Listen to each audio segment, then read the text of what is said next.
everyone, Ivy Lee Gaming here, and today we're playing Watcher of Realms. And for today's video, I have a special collab for you guys, and I'm joined by Ronaldo Plays. Welcome, welcome. Hello everyone, I'm Ronaldo, and thanks for having me, Ivy. I have to say, I noticed your icon, and me and my husband are One Piece fans, so we knew we'd like you. That's a good thing, that's a good thing. But yeah, when it comes to this game, you have a lot of great content. You do a lot of fun and quirky endgame content stuff as well. But also, so for our topic, we're going to talk about cheese strategies. But we are going to do a collab over on his channel as well. And that one's going to be a little bit different. We're also going to do something different, talking about some interesting facts and topics you might not know about the game, the characters, and the company. So that's going to be a fun one. What brought some of these ideas into your head? Do you like to do stuff a little different with your content, or what's kind of, do you have like a theme with your content? I don't know how to ask that correctly. I just like to experiment a lot. I just love the theory crafting behind everything, and this is why I love this game so much, because you can do so much. Yeah, I noticed you have some really cool topics on your channel. So if you guys haven't followed him already, make sure you go follow Ronaldo. Making And me blush also right now. And I know Fastidious is a fan. He's like, I don't watch many people, but one person I do watch is Ronaldo. All right, so we have our topic today is cheese strategies. Like maybe the not so obvious use of some characters to push through content in unique ways. Some things are very obvious because that's just how they're built, but there's so many things since the very beginning of playing this game that are just not obvious until you start playing around. And I think we're going to start off with one of those today that kind of everyone can do from the start. So why don't you kick us off with a good cheese strategy for guild boss? So yeah, the first thing is something that at the beginning has been really discussed a lot, but nowadays has been a bit under the radar. Because of the decrease of usage of nightmare units. But in Guild Boss, we all get Wrath as our login reward, right? And we all have some nightmare units at the beginning, even as our free-to-play players. And what you can do with the Nightmare Lord bonus is just place all 4 heroes down, and then you can just take them out, and they will still have the full 35% attack speed buff. So if you, for example, only have a Wrath, an Arrogance, a Baron, and a Volca, and you don't want to use Volca and Baron, you just deploy them all and take the Volca Baron out, and you still have the big attack speed buff on your heavy hitters. Exactly. I remember the first time I saw that, and it made such a big difference. 35% extra attack speed versus only 5 or 10 if you're only using 1 or 2. That's huge. It can make a big difference on the battle. Especially for these nightmare units that are like tailored for some of these double hits coming in when they hit multiple times. A lot of them are based around attack speed. So of course, Wrath is the obvious free-to-play option to mention, the early game option, because we all get in for free.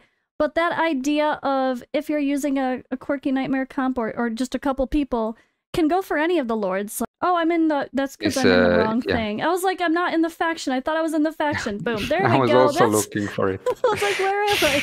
Sorry, faction might help me find the people correctly. There we go.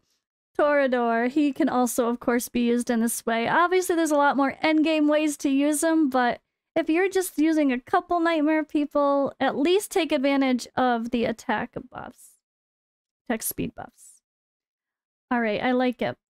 Now, there's another guild boss related topic, using someone who you wouldn't probably think of for guild boss, and that's Sadie. So this strategy, I kind of heard about Sadie early on. We all knew Gear Raid 2, right? She can kind of push you through those heavy hits from the boss thanks to her damage reduction when you pop her ultimate.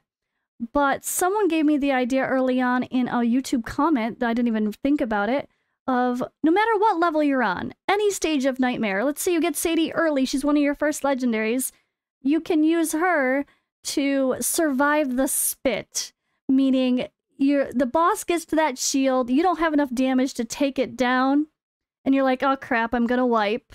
You can pop Sadie's ultimate before that spit happens, and she will keep your people alive thanks to this amazing damage mitigation. And I thought that was pretty clever, especially for some people just looking to progress and stay alive. And I think you had a good comment when we were starting to talk about this, saying to also save all your ultimates for about before that happens, and then pop Sadie, the spit happens, then boom, blast away and continue the fight, right?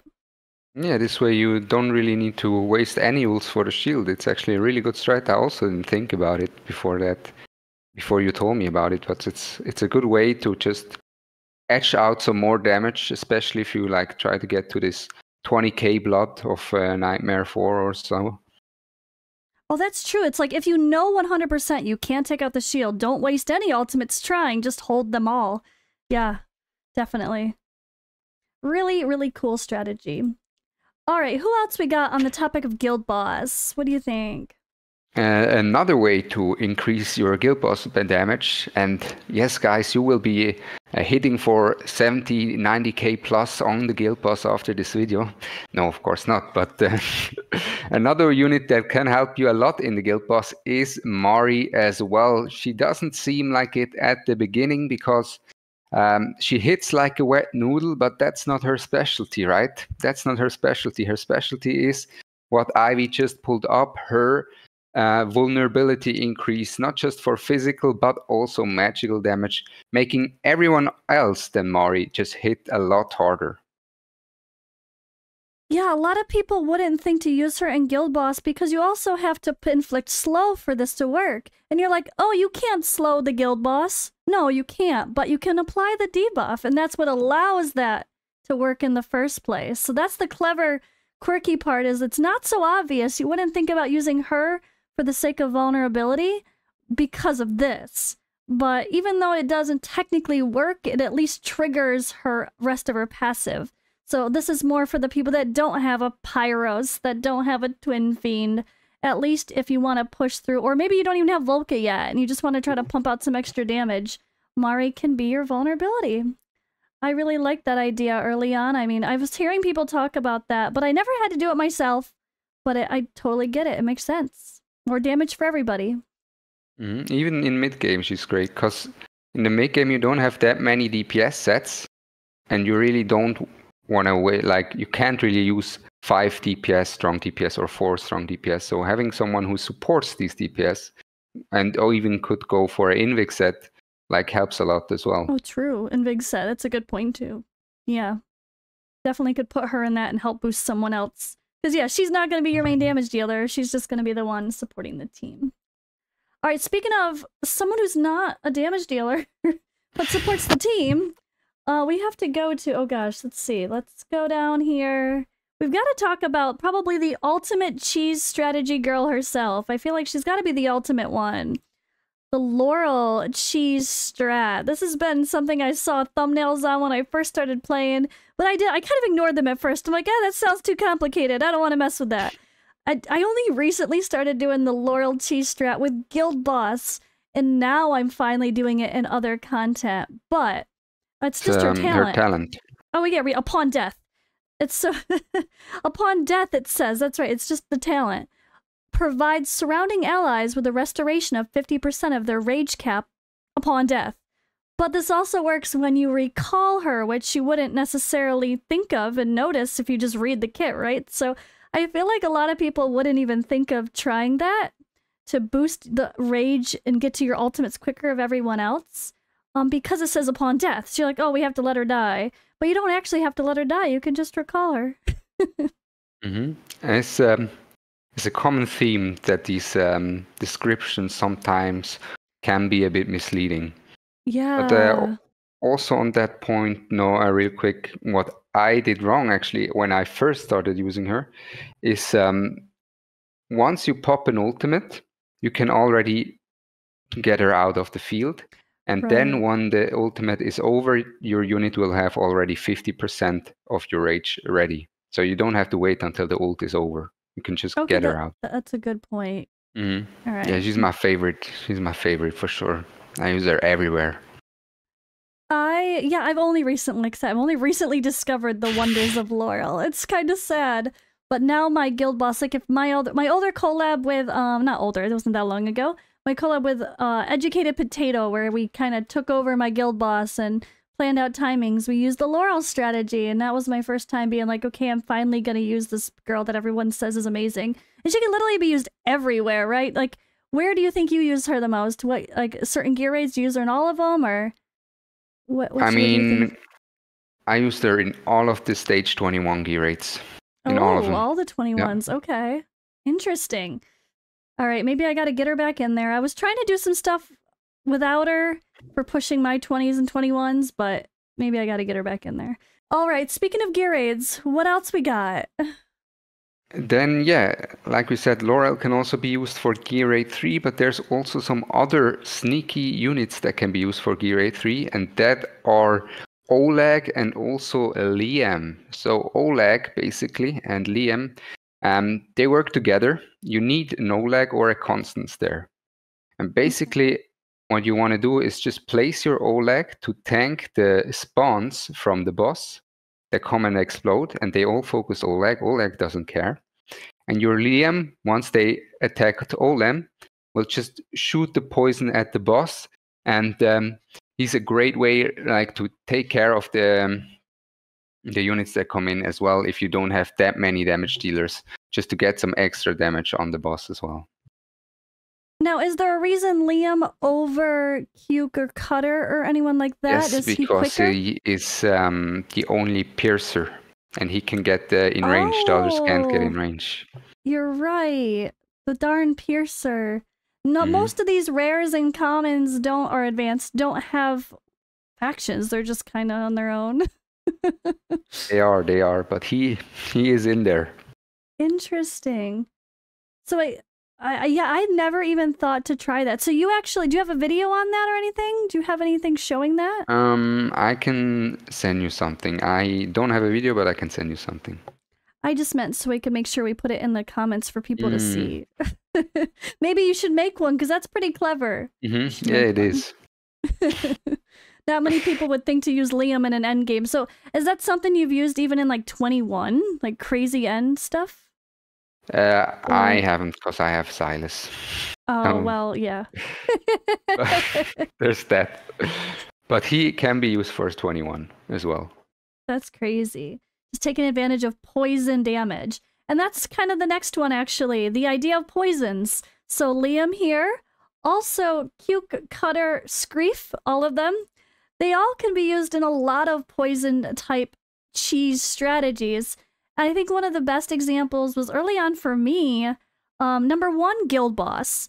Doing like the very first easy little baby stages of Guild Boss, the poisons are so helpful when you have like no one else built. You could throw in a level 30 Cuke or Cutter or somebody and just let the poisons do some work, and you'll be surprised how much they do. But also artifact material raids. So I actually pushed through that stuck point of stage 12 where you need to progress in the hero's path. I did that using Cuke, I think it was actually, with a bucket during a collab. He kind of did that and showed that strategy for me for the first time way back when I was a noob. And yeah, it's really clever. It's really helpful. Except the only thing with Cuke is he puts these traps down, which depending on what you're doing, they can get in the way of your fighters. So you got to be careful with that. That's why I like the other guys a little better. But did you say you've used Cuke in a stage 18 of our artifact material raid? Was it? Yeah, the good thing about these poisoners is that they even scale into the late game better than others, because the poison is just percentage, and when the defense is high, it's harder to deal that damage, right? They have a lot of HP. And Cuke is just, by the time you're at 16, 17, 18, you don't have insane gears, not insane units, and Cuke will out damage anyone who could be put in that platform. And for 18, you just put him in. Then when your tank is low, you put in a healer to heal up your Oleg. Then put the healer out, put Cuke in again, and after that, the fight is done. That's so smart. I was stuck on AMR 18 for so long because I was trying to get too fancy and use a million fighters, and I could have just done the darn cheese strat I did early on. I just kind of thought that was an early on only thing. But yeah, you have a video on your free-to-play strategy for AMR there, so I will make sure, guys, I will link that if you guys want to see that. You don't need fancy Silas, you don't need all the crazy fighters to get through. You can get through with a Cuke. I love it. Oh, and speaking of Cuke, wait, we have one more note, just a teaser. The new Immortal Codex set that has been on the Forerunner server, it's not going to come to global quite yet, but I think it's the Boreas boss. Spoiler alert. Yeah, Cuke is one who shines there. So dust out your Cukes. Make sure you save one or buy one from the shop. I think we're going to be using him more often. He's the best, for sure. That's pretty cool, though. I like that there's weird stuff like that. It really does make these kind of games clever. Like you said, if you like theory crafting, if you like finding weird ways to get around difficult content, like that's a great way to do it, and that's why I wanted to make this video. Speaking of which, what's up next? I think we have another very budget-friendly option to talk about. Yeah, the next budget-friendly unit we have is probably the most vital unit for a single piece of content for most of the people getting to stage 19 and on forward on the Gear A2, and that is Decimus. Because Decimus, he doesn't need gear because he's just a menace. He's just unkillable for a long time. And then he will die after the unkillable. But when you have him maxed out, after you survive the hits during the earthquake of the golem, make sure you actually redeploy him by yourself. This way you get the cost back as well. And yeah, he's just unkillable. You don't need gear or anything on him. And the big factor on him as well is his revive time. Now, I'm not sure. Oh yeah, behind you. You barely see it. Yeah. 18 seconds revive time, which makes him really viable for it as well. Yeah, that's really crazy. And I kind of think there's a few people like that are super cheap that we can use now, like even Aatrox or someone, just cheap, quick revive, throw him down, take him in, take him out. Like there's a lot more like that. But I love that he's just a rare, right? He's just a rare. Actually, I have something on that that we didn't discuss now, but I just came up with it that we could also mention. And this is more for late game, and that is for the Void Rift. Talking about short revival times, Aatrox and Daemon. Okay, let so me Aatrox and Daemon, they both have super low revival times as well, which makes them perfect for the Ludwig boss in Nightmare Void Rift or even Hard Void Rift, because they can be placed where the tentacles spawn, then get taken out, and by the time the next tentacle spawns, you can place them in to get rid of the next tentacle again. So you don't need to rely on any RNG or cover all the spots. You can just use one of these. Nice, I like that. Yeah, and I guess one of the notes with those people, like if you're just placing people for the sake of like dealing with something, then taking them out, or with Decimus with that strategy, I did see, I think it was Fastidious, one of his pushes for, I guess it was Gear Raid 2 as well, getting to 21. He actually used him in just like super cheap basic the cost reduction gear just to make it a little bit easier for timing. That's what I was gonna show. I was like, I think after I watched Fastidious do that once, I'm like, you know what, that's brilliant. It just lets you not stress quite as much to have a little bit quicker regen, even on someone who's already super quick. So I think I actually threw mine. I threw mine in some super cheap rapidity gear just to help a tiny bit. Why not, right? Yeah, that's a good mentioning as well, actually. All right, so before we get into our queen bee of the game, what's another one? You have another tip? Yeah, I just got another one, and that was from the stream I did in Nightmare Void Rift. Someone in the chat came up to me, and you already made a video on him, Gluttony. And you can actually abuse Gluttony for Nightmare Void Rift Laseer, because he just gobbles everyone up, even though they would be pretty much like in stone and invincible, right? Through the Laseer debuff. But he just one-shots all of the units. He doesn't care. You can just place him against the Lasir boss next to the portal, and he will just take care of it himself. No tank, no DPS needed. Yeah, that sounds great. I've seen people use Gluttony in one of the other, like not the one with Lasir, but one of the ones I think is on the Torador wave, one of the earlier stages where he just takes care of one of the waves by himself pretty well. But I didn't think about in the Lasir run. That's really clever. I'll have to try that. The Lasir boss really gets me. I'm still doing hard. Nightmare is gonna be too frustrating. I've been putting it off and putting it off. But maybe when we get the buff to where we can get these, or the patch to get these first clear rewards, maybe I'll try a phase at a time and see what happens. And also about Gluttony, I have a video coming up like today or soon as well. I always got annoyed at the single target arena against Valeria because I just couldn't beat her. Have you played against her? Like she one-shots the first wave. I have a Valeria, so I'm used to abusing her myself. She one-shots the first wave, then one-shots the second wave, and I'm just there. Come on. But Gluttony is actually really good for the first wave and the third wave, and he just gobbles them up. He has a low cost, and he's amazing for that as well, single target arena, if you don't have a Valeria. Nice, I like it. All right. And his damage is based off HP, so he's tanky to begin with yeah. Exactly. Love it. All right. Now, I want to kind of end with the conversation of another ultimate cheese girl, but on the legendary side of things. But our free hero that we all get, Volca.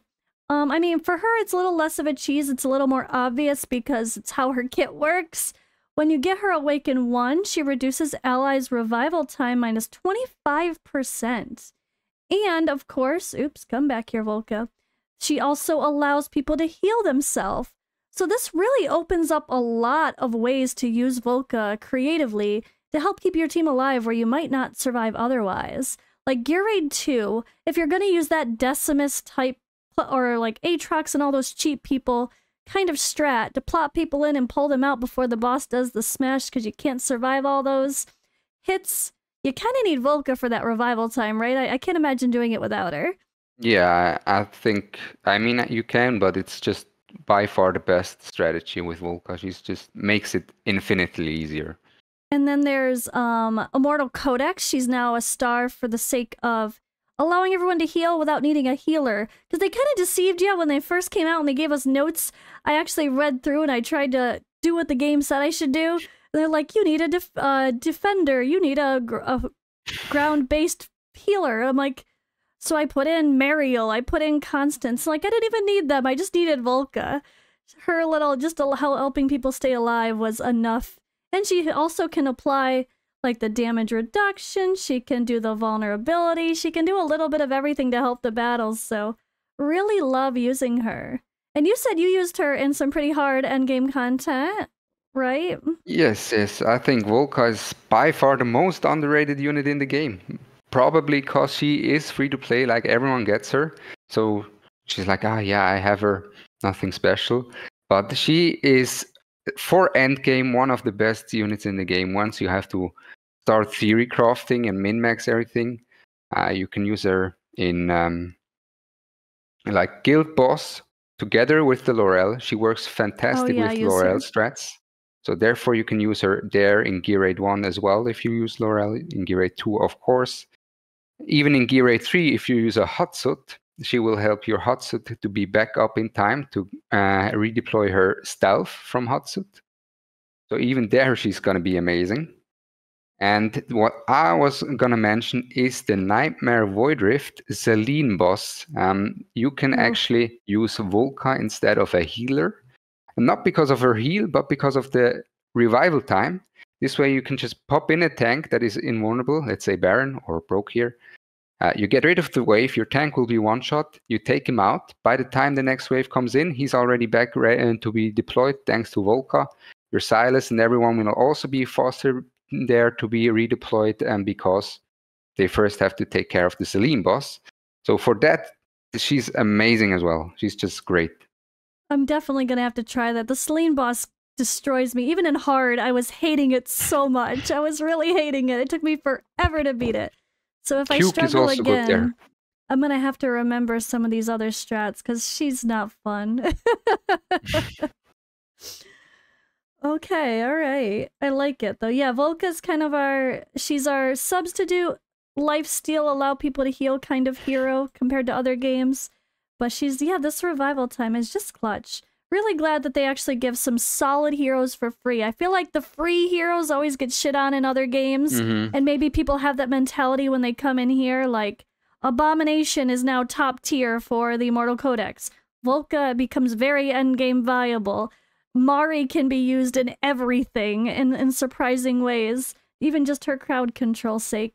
I mean, it's so fun to actually get good heroes for free. Now, if only they could make Ain a little bit better, we'd be good. Yeah, Ain has been left on the streets. I know, everyone else is like, I'm great, and he's like, I'm trying. He got the exclusive artifact, though. Not that it's good, but he got one. Not that it's good.